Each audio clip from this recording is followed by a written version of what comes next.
My best friend didn't just steal the promotion I'd worked 2 years to earn. He copied my private messages, turned my girlfriend against me, and forged documents in my name to frame me for fraud. The worst part was that I'd lived with him for 6 years, without realizing how much he hated me. I'm Ryan Carter, 28. Until 3 months ago, I thought Marcus Webb was the closest thing I had to a brother. We met freshman year at Front Range University, became roommates by sophomore year, and after graduation moved into a 2-bedroom apartment together in Denver's Reno district. I worked as a software engineer at a fintech company called Crestline Financial Systems. I was the one who got Marcus hired there. I told my manager he was sharp, hardworking, and loyal. I vouched for him.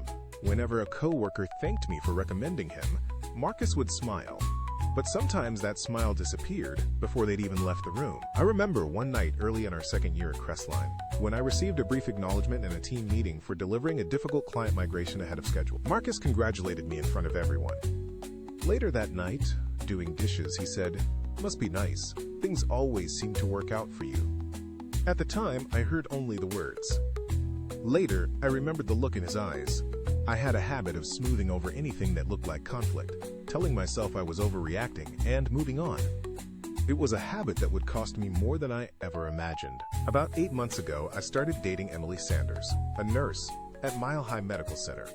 Within weeks, Sunday dinners with Emily had become the happiest part of my routine. Marcus met her early on. "She's great, man," he said, clapping my shoulder. "You got lucky." I believed him completely. Then small things started happening.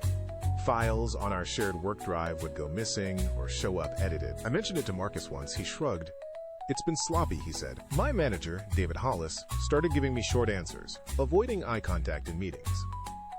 When I asked Marcus if he'd noticed, he said, "Maybe you're just stressed, Ryan." There is something terrifying about feeling your career shift beneath you when no one will tell you why. In March, Crestline opened a senior development lead position. I've been working toward it for 2 years, rebuilding our client onboarding system from scratch, staying past midnight, more nights than I could count. Marcus applied too, which surprised me since he'd never once mentioned wanting it. "Just testing the waters," he said with a laugh. I wished him luck and meant it. That's the part that still gets me. I meant it. A week before the final interviews, my presentation deck vanished from the shared drive. I contacted IT immediately, but the file was gone from version history, and a deeper forensic recovery could take days, time I didn't have before the interview. I rebuilt 40 slides in 3 days, barely sleeping, surviving on gas station coffee, while Marcus helped by bringing me fresh coffee and assuring me everything would work out. Halfway through Marcus's final presentation, I saw a diagram flash across the screen, one I designed 3 months earlier. The colors were different, but the structure, the sequence, even one of my odd labels were identical. I wanted to say something, but the diagram was generic enough for Marcus to deny it, and accusing my best friend without proof felt impossible. 3 hours later, they announced that Marcus had won the promotion. I sat there, clapping, unable to hear anything after his name. As roommates and co-workers, Marcus knew my schedule better than almost anyone. He knew when I was in meetings, working late, or unlikely to check my phone. 2 weeks after the promotion, Emily grew distant. Canceled plans. Short replies. "Ryan, I already told you I couldn't make it Friday," she said one night, confused by my confusion. I'd never sent her that message. She pulled up her phone. Messages from my number, ones I'd never sent.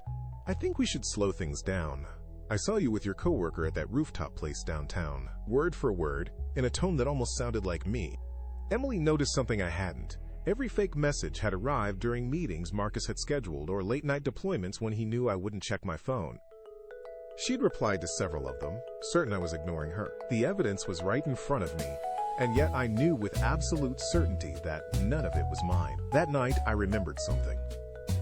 During a party at our apartment months earlier, my phone had died, and I'd used Marcus's laptop to message Emily.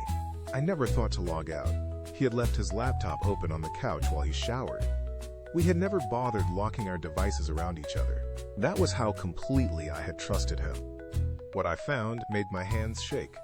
A folder labeled backup_Ryan.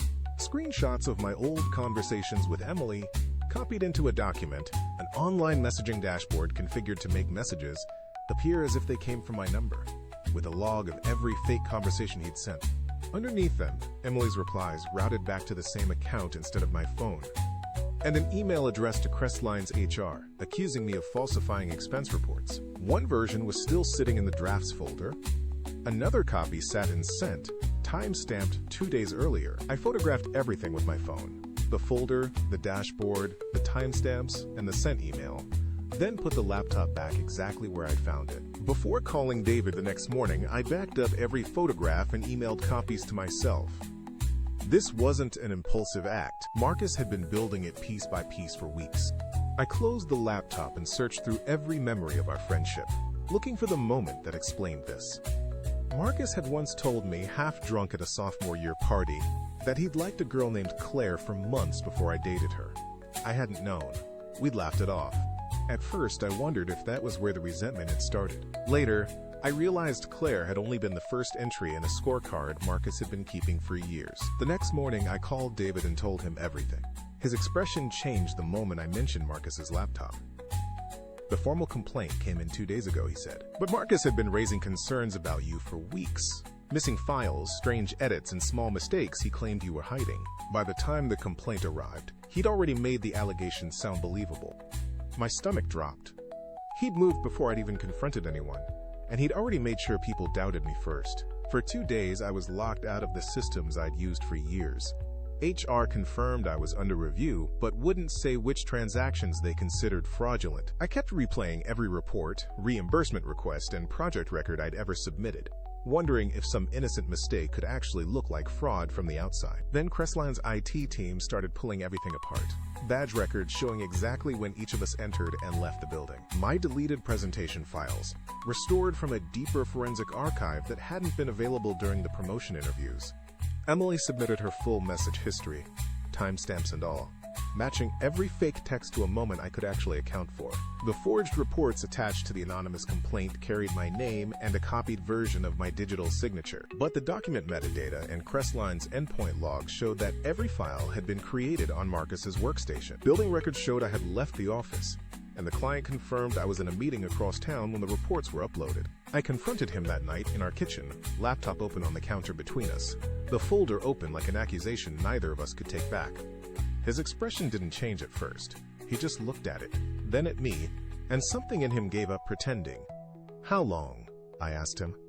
My voice came out steadier than I expected. He didn't answer right away.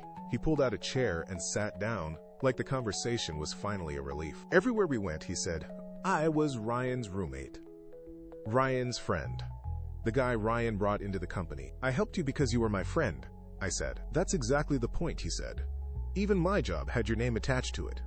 So you used my name to destroy me." "I wanted to be the one people chose," he said. "And I wanted you to know what it felt like to stand in someone else's shadow. Just once." I didn't yell. I didn't throw a punch, though some part of me wanted to. I just stood there in the kitchen where we'd cooked hundreds of meals together. The person I'd trusted most for 6 years had been building my downfall in the room next door.